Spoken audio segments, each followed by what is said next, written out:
Ewan ko, siguro ginaganahan sila mabuhay pag lagi akong galit. Visitor,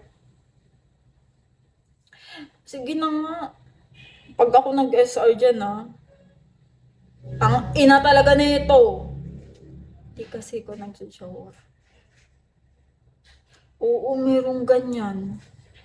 Ayoko ng ganun, ina. May nagbagsak sa akin dito, Oo, sobra. Tapos, hilig ko kasi dumila-dila ng lips kasi laging dry yung lips ko. Di ko alam, baka ano na silang ganun. Tapos karamihan ng supporter ko ah, karamihan ng supporter ko seaman. Pinagsukuan man lang sa kanila. Oo. May kakilala kang ganun? Ako meron ako mga kakilalang ganun eh. Ako ganun lang. Sumimangot lang ako, tapos galit lang ako, tapos naka-sleeveless kasi ako nun lagi. Tapos, di ko alam, nagbabagsak na sila ng yate. Nagbabagsak na sila nun ng 30K.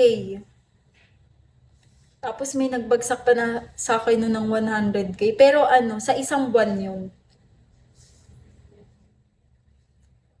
Nakakapagpatayo ng coffee shop dahil, ay, wait ba? Kasi yung 500,000, kunwari kukota ka ng 500,000. Yung sahod mo sa isang buwan, sabihin na natin ganito yun. Divide to 10 times 57. Oh, nasa 300K. Nasa 300K yung sasahurin mo. US, hello. Dami kong kilalang ganun, kaya tumigil ako kasi hindi ko kaya mag-jowa pag di ko mahal. Tama. Tama yun. Ako di ko kaya mag-jowa dahil lang sa pera. Kaya ko naman, alam nyo ba, kahit mababang pakota lang, okay na yun. At least sa marangal, di ba? ID number. Kasi mukhang pera ako, pero di ko pinapatulan yung mga ganun na offer. Meron ako naging supporter. 1 month pa lang ako sa Bigo. Magsesend lang ako ng selfie ko, nakaganyan lang ako, yung mga pa-cute lang. Tapos binabagsakan ako ng 10K.